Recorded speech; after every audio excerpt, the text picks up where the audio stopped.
వీక్షకులకు స్వాగతం, నమస్కారం. సోషల్ మీడియాలో కొందరి పోస్టులు చూస్తూ ఉంటే వీళ్ళు మనుషులేనా, మనిషి పుట్టకే పుట్టారా అనిపిస్తుంది. మొంతా తుఫాను గురించి ముందు జాగ్రత్త చర్యల్లో భాగంగా ముఖ్యమంత్రి, ఉప ముఖ్యమంత్రి, హోంమంత్రి, విద్యాశాఖ మంత్రి నారా లోకేష్ ఆర్టీజీఎస్లో సమీక్షలు నిర్వహించడానికి కూడా విమర్శలు చేస్తూ పోస్టులు పెడుతున్నారు, షో చేస్తున్నారని మాట్లాడుతున్నారు. ముందస్తు చర్యలు తీసుకునే ప్రయత్నంలో భాగంగా వారు తీవ్రంగా కృషి చేస్తూ ఉంటే షో చేయడం ఏంటి, ఆ వ్యాఖ్యలేంటి, ఆ రాతలేంటి, ఆ పదజాలం ఏంటి? అందుకే వీళ్ళు మనుషులేనా అన్నది. న్యూట్రల్ జర్నలిస్ట్గా చెప్పుకునే ఒక పెయిడ్ జర్నలిస్ట్ ఏమో తుఫాను ప్రభావం ఏమీ అంత పెద్దగా లేదు అని పోస్ట్ చేశాడు. మచిలీపట్నం ఓడరేవులో 8వ నెంబర్, కాకినాడ ఓడరేవులో 10వ నెంబర్ ప్రమాద సూచికలు ఎగరవేసినా ఈయనకి, ఈ జర్నలిస్ట్కి, ఈ పెయిడ్ జర్నలిస్ట్కి అవి కనపడవు. శ్రీకాళహస్తిలో స్వర్ణముఖి నది పొంగి కాళహస్తి రోడ్లు మునిగిపోయాయి అనే వార్త నేను నా ఊహ తెలిసాక మొదటిసారి వింటున్నాను. పెట్టుబడుల కోసం లోకేష్ ఆస్ట్రేలియాలో, ముఖ్యమంత్రి చంద్రబాబు నాయుడు గారు దుబాయ్లో పర్యటిస్తే దాన్ని కూడా ఈ పేటీఎం గాళ్ళు అపహాస్యం చేసేలా సోషల్ మీడియా వేదికగా పోస్టులు చేయటం.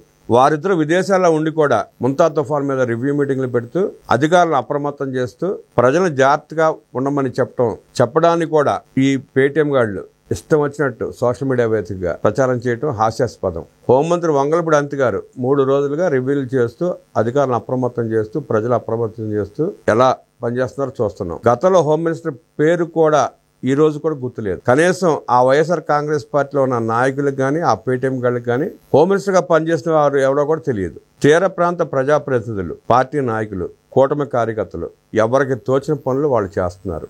ఇబ్బంది పడే ప్రజలకి సహాయ సహకారాలు అందించే ప్రయత్నంలో భాగంగా ముందస్తు చర్యలు తీసుకుని ముందు జాగ్రత్తలతో వాళ్ళంతా కష్టపడి వ్యవహరిస్తూ ఉంటే, పని చేస్తూ ఉంటే, పని పాట లేని పొరుగు రాష్ట్రంలో తలదాచుకున్న జగన్మోహన్ రెడ్డి పార్టీ నాయకులు, కార్యకర్తలు మాత్రం ఇక్కడ జరిగే పనులను అభినందించకుండా ఎగతాళి చేయటం జుగుప్సాకరంగా ఉంది. ఇప్పటిదాకా అయితే తీవ్ర తుఫాననే చెబుతున్నారు. రాష్ట్రం అదృష్టం బాగుండి, ప్రజల అదృష్టం బాగుండి, తీవ్రత లేకుండా ఉంటే సంతోషమే. తుఫాన్ తీవ్రత అంతగా లేకపోయినా వాతావరణ శాఖ హెచ్చరికలతో ముందస్తు జాగ్రత్తలు తీసుకోవడంలో తప్పు లేదు. తుఫాన్ తాకిడి ఆ తీవ్రత తగ్గితే అందరికీ మంచిదే. ముందస్తు జాగ్రత్త చర్యలు తీసుకోవడం కూడా తప్పు కాదు. అదే ముఖ్యమంత్రి నారా చంద్రబాబు నాయుడు గత అనుభవాల దృష్ట్యా ప్రతి విషయాన్ని సున్నితంగా, నిశ్చితంగా గమనిస్తూ, అధికారులను హెచ్చరిస్తూ, ప్రజలను అప్రమత్తం చేస్తూ ఆస్తి నష్టం, ప్రాణ నష్టం జరగకుండా చూసే కార్యక్రమంలో భాగంగా ఆయన 3 రోజులు ఎలా పనిచేస్తున్నారో కూడా చూస్తున్నాం. తుఫాను మీద రివ్యూ చేయకపోతే చేయలేదంటారు. రాత్రి 10 గంటల దాకా కష్టపడి పనిచేస్తా ఉంటే షో అప్ అంటారు.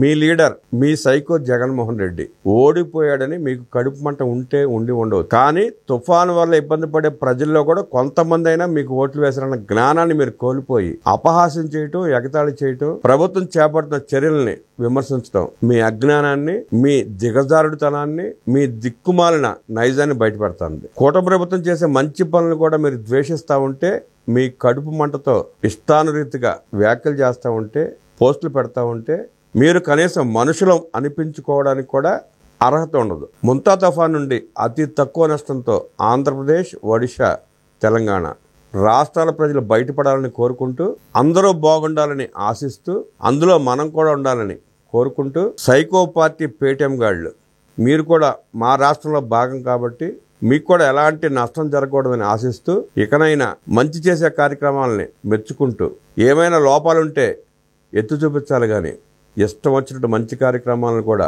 అబాస్పాలు చేసే ప్రయత్నం చేస్తే జగన్మోహన్ రెడ్డి ఎలాంకా పారిపోయి దాక్కున్నట్టే మీరు కూడా రాష్ట్రం వదిలిపెట్టి పారిపోయే పరిస్థితి వస్తుందంటూ మీకు జ్ఞానాన్ని ప్రసాదించాలని దేవుణ్ణి కోరుకుంటూ, ఈ ముంతా తుఫాను వల్ల రాష్ట్రానికి ఎలాంటి ఇబ్బంది కలగకూడదని, మంచి జరగాలని ఆశిస్తూ సెలవు.